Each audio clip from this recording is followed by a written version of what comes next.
इसको खोलिए। हाँ। दरअसल पप्पू यादव जो है पहुंच गया अचानक से सारण। बिहार के कद्दावर बीजेपी के नेता, मौजूदा सांसद और पूर्व केंद्रीय मंत्री राजीव प्रताप रूडी का संसदीय क्षेत्र है। उसी क्षेत्र में उनके घर के पास 60 से ज्यादा एम्बुलेंस जो हैं वो ढक करके रखे हुए हैं। ऐसे वक्त में जब सरकार एम्बुलेंस के दाम तय कर रही है, ऐसे में जब लोगों को एम्बुलेंस मिल नहीं रहा है, ऐसे वक्त में जब एक एम्बुलेंस वाला जो मरीज हैं या उनके जो परिजन हैं उनसे हजार रुपया वसूल रहे हैं, ऐसे में जो एम्बुलेंस लोगों की सेवा में इस्तेमाल हो सकता था वो एम्बुलेंस सांसद के घर के पीछे में शोभा जो है वो एक तरीके की वस्तु बन के रह गए हैं। तस्वीरों में जो चीजें नजर आ रही हैं, आप देखिए किस तरीके से इनको छुपा के रखा गया है। बताया जा रहा है कि सांसद जी का घर है और उसके पीछे के हिस्से में ये पूरे एम्बुलेंस जो है लगा के रखे गए हैं। पप्पू यादव की माने तो 100 एम्बुलेंस थे यहाँ पर, जिसमें से कुछ एम्बुलेंस को अभी हाल में ही यहाँ से हटाया गया है और अभी भी उनकी संख्या 50 से 60 एम्बुलेंस ऐसी है जो कि यहाँ पर ऐसे ही सालों से या महीनों से ऐसी कबाड़ कर पड़ी हुई है।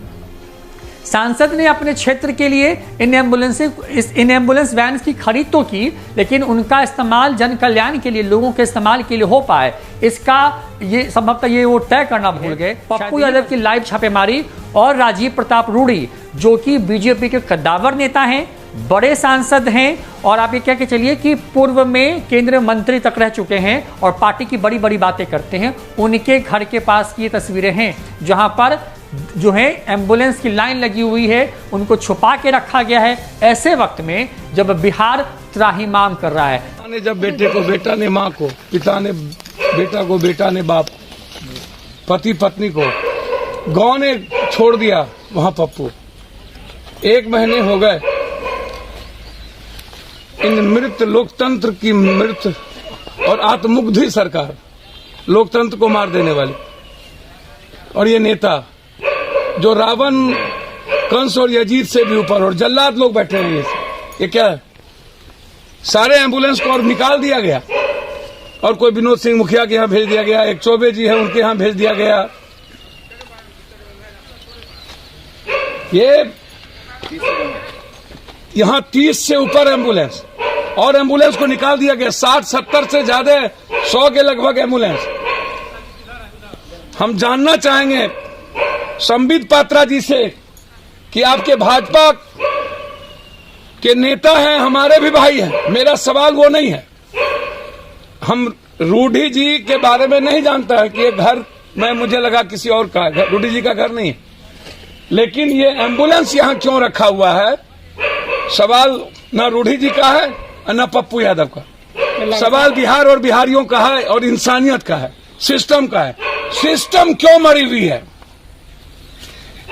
100 एम्बुलेंस जो लोगों के लिए काम कर सकती थी, इसको पटना में लगाते, छपरा में लगाते, सिवान में लगाते, सिवान की जनता को फ्री करते।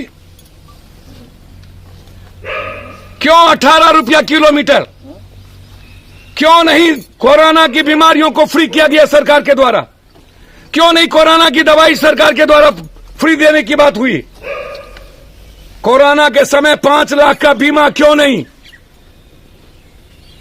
क्यों जब पूरा का पूरा देश और बिहार कोलैप्स हो गया, हर घर में लाश और कफन, फिर बहाली क्यों? मैं इंक्वायरी की मांग करता हूं और यहां के सिविल सर्जन पे अविलंब कार्रवाई होनी चाहिए, मुकदमे लगने चाहिए कि एम्बुलेंस यहां क्यों। मैं जांच का विषय मैं उठाता हूं। सांसद द्वारा हर गांव में नहीं समझ में आता कहां पर एम्बुलेंस है।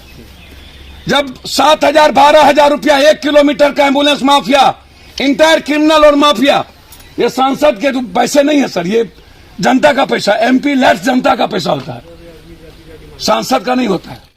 पप्पू यादव अपनी राजनीति में मधेपुरा से छपरा चले आए।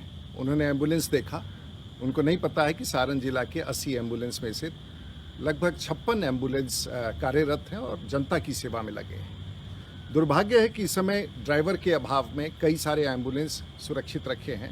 पप्पू यादव, आप सभी एम्बुलेंस ले जाइए, लेकिन सारण की जनता को ये कसम दे के जाइए कि सारण में बचे हुए सभी एम्बुलेंस पर आप ड्राइवर देंगे, ड्राइवर की व्यवस्था करेंगे और उसे संचालित करेंगे। राजनीति करना हो तो मधेपुरा में कीजिए, सारण की जनता इससे प्रभावित नहीं होने वाली।